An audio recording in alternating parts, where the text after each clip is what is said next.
ainda não há uma data para o plenário do Senado analisar a PEC, proposta de emenda à Constituição, que acaba com a reeleição para presidente, governadores e prefeitos. Vamos então voltar a Brasília para conversar com Pedro Nascimento. Ô Pedro, se aprovada, essa proposta entraria em vigor totalmente apenas em 2034, né?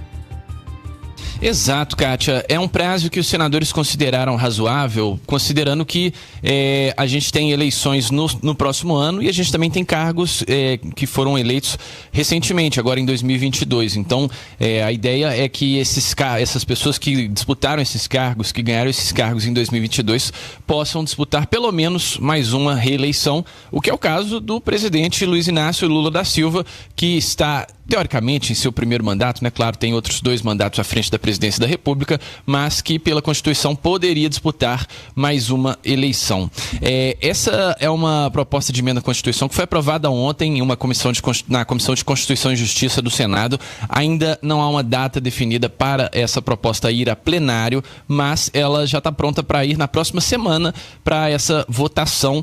E, claro, os senadores ainda estão tentando buscar um consenso, principalmente quando a gente está falando de tempo de mandato parlamentar. Há senadores que defendem que o cargo de senador tenha 10 anos e não 8 anos de mandato, mas fato é que esse projeto que foi aprovado, ele considera que os senadores possam ter, na verdade, 5 anos de mandato. Eu fiz uma listinha aqui com os principais pontos e é o seguinte, já começando falando sobre esses 5 anos de mandato, eles servem não somente para os senadores, mas para todos os cargos eletivos, ou seja, vereadores, deputados estaduais, deputados federais também entrariam nessa conta. E essa mudança, ela padroniza, portanto, o tempo de mandato, que hoje varia entre 4 e 8 anos. Os deputados estaduais, federais e vereadores sendo eleitos por 4 anos e os senadores por 8 anos. Ou seja, a ideia é fazer uma eleição na qual se renove todos os mandatos. Portanto, por mais que pudesse disputar a reeleição, mas a gente teria, portanto, essa renovação de todas as casas legislativas em apenas um pleito.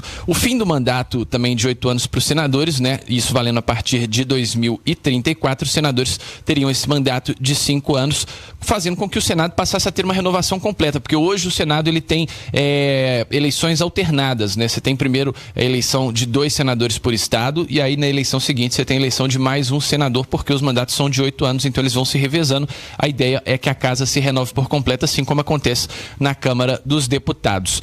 Falando sobre os cargos executivos, né? No caso a gente vai citar aqui o exemplo do presidente Lula, porque essa proposta ela não afeta as eleições de 2026, o que significa que, em teoria, o presidente da República poderia disputar essa reeleição normalmente, claro, caso ele deseje isso. Ainda não está confirmado que ele será um político que vai disputar a reeleição. Isso vale também para prefeitos que foram eleitos no ano de 2024 e os governadores que ainda serão eleitos no ano de 2026. Todos ainda terão direito a mais um mandato.